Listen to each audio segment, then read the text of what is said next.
No helmet no key என்ற ஒரு campaign நடத்திட்டு இருக்கிறோம். நம்ம எல்லாருக்குமே தெரியும், இருந்தாலும் திருப்பி திருப்பி ஞாபகப்படுத்திக்கணும்.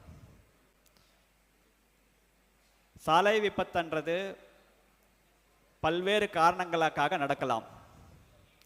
ஆனால் உயிரிழப்புன்றது ஒரே ஒரு காரணம்தான், தலையில் ஏற்பட்ட காயம்.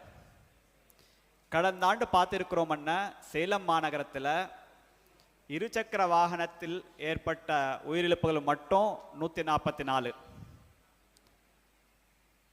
அந்த 144 உயிரிழப்புகளே எடுத்து பார்த்திருக்கோம்னா நாங்கள் ஆராய்ந்து பார்த்திருக்கிறோம். அனைத்து உயிரிழப்புக்குமே காரணம் என்னன்னு சொன்னால் தலையில் ஏற்பட்ட காயம்.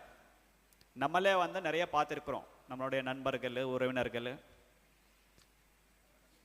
ஒரு காலில் கையில் காயமாயிருக்குன்னு சொன்னால், ஒரு மல்டிபிள் ஃப்ராக்சர் இருந்தாலும் கூட 1 மாதம் 2 மாதம் 3 மாதம் பெட்ரினா இருந்தாலும் 3 மாதம் கழிச்சு பழையபடி நம்ம நல்லா வர முடியும், எல்லா வேலைகளும் செஞ்சுக்க முடியும். ஆனால் தலையில் ஒரு காயம் ஏற்படும் போது வெளியில் ரத்தம் தெரியாதவாறு ஏற்பட்ட காயங்கள் கூட உள்ளே ப்ளீடிங் ஆகி இன்டர்னல் ஹேமரேஜ்னு சொல்லுவாங்க. அதனால் நிறைய காம்ப்ளிகேஷன்ஸ் ஏற்பட்டு உயிரிழப்பு ஏற்பட்ட சம்பவங்கள் உண்டு.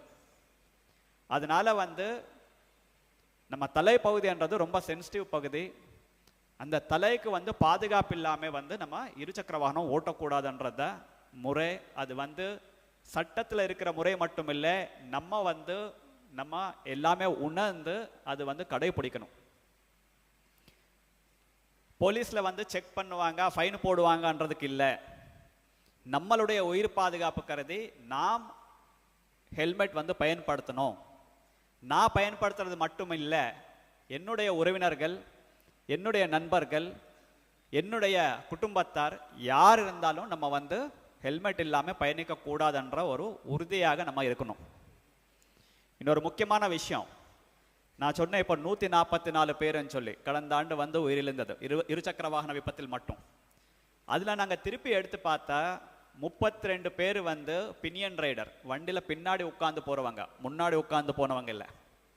அதனால் நம்ம உணர்ந்து பார்க்க வேண்டியது என்னென்னா, வண்டி ஓட்டுறவங்க மட்டும் இல்லை, 2 வீலர் பின்னாடி உட்காந்து போகிறவங்களும் கண்டிப்பாக ஹெல்மெட் அணியணும். ஒரு இடத்துல ஒரு விபத்தில் கீழே விழுறோம்னு சொன்னால் முன்னாடி இருக்கிறவங்களுக்கு தலை காயமாகுமா, பின்னாடி இருக்கிறவங்களுக்கு தலை காயமாகுமான்றது வித்தியாசம் இல்லை. நம்ம விழுற அந்த பொசிஷன் பொறுத்தவரை வெஹிக்கிள் டிரைவர் மட்டும்தான் ஹெல்மெட் போடணுமன்றது இல்லை. வெஹிக்கிளில் 2 பேர் போகும்போது 2 பேர் கண்டிப்பாக ஹெல்மெட் அணிய வேண்டும்.